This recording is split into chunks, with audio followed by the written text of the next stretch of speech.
Hey everyone, my name is Michael Covington and welcome to the third episode of our podcast where we are interviewing influencers and innovators who are engaged in discipleship-oriented ministries serving the local church. Today I'm joined by Gary Barkalow. Gary, you can follow him on Twitter and YouTube at Gary Barkalow.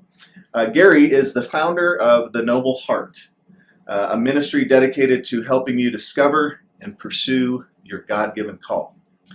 Gary is the author of It's Your Call. Subtitle is What Are You Doing Here? Prior to launching The Noble Heart, Gary was a part of the leadership team with Ransomed Heart Ministries here in Colorado Springs. And before that time, you were with Focus on the Family, Campus Crusade for Christ, Athletes in Action. I also noticed that you've invested some time at CCU teaching a class on calling as a part of the Masters of Counseling program. Yes. Yeah. Welcome. Thank you. Glad you're here. It's good to be with you. So, Gary, this concept of calling, this has kind of become your life work, so to speak.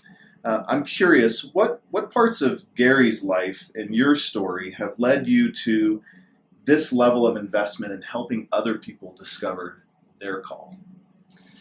I can remember, let me go back in my story, because if we look at our story, we can see God's architecture, his choreography, if you will, as he's building into us what he wants us to do. So I remember when I was a freshman in college, I took a freshman psychology class, which everybody had to take. It was a core class. And I loved it. I really loved that class. I was fascinated by it.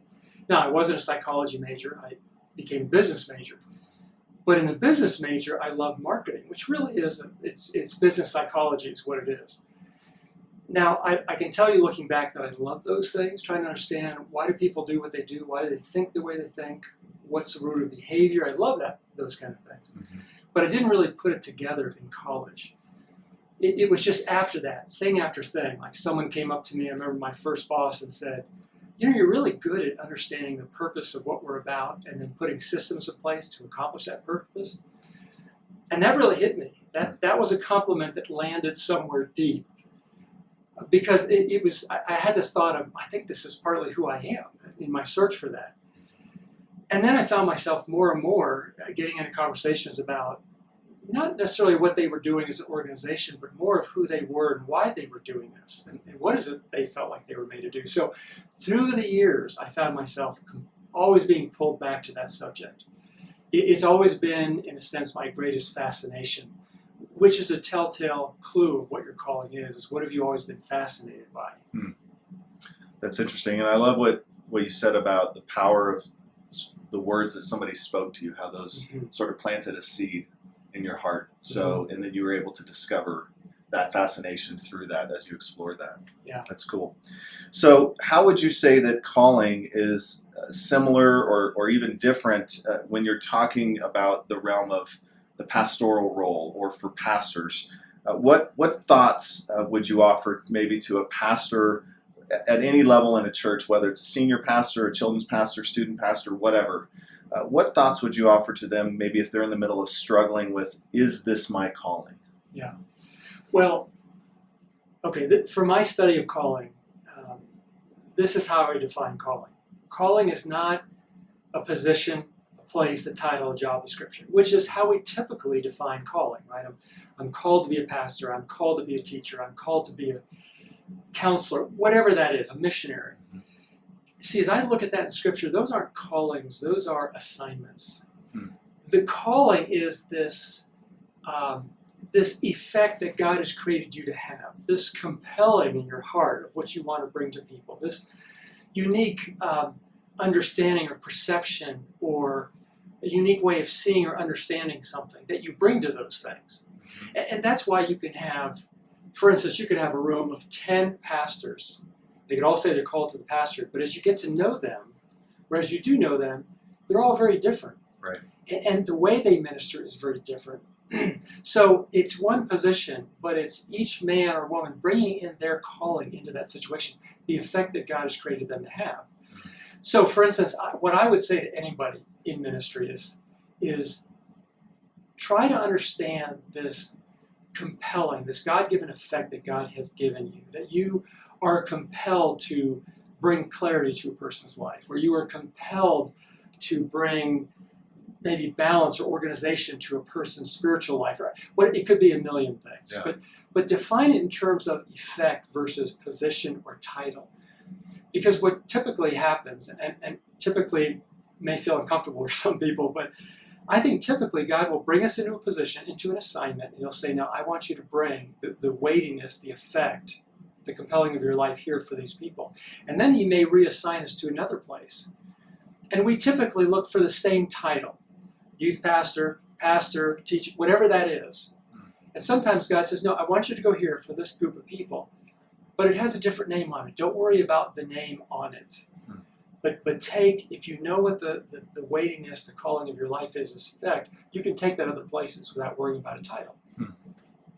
That's cool. So, just unscripted question here.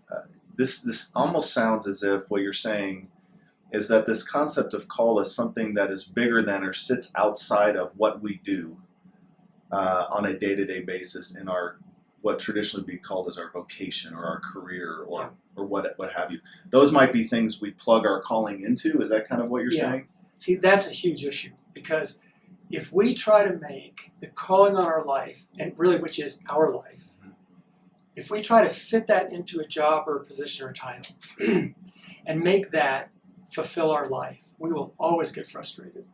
We will demand more from it than it can deliver. In other words, I tell people that your life, your calling is bigger than your job or your position and your place. Yeah. And, you bring your calling, this effect of your life that God has given you, to everything in your life, to your family, to your other relationships, to church, to absolutely everything, when you are being yourself and bringing who God's made you to be. That's good. That's good, man.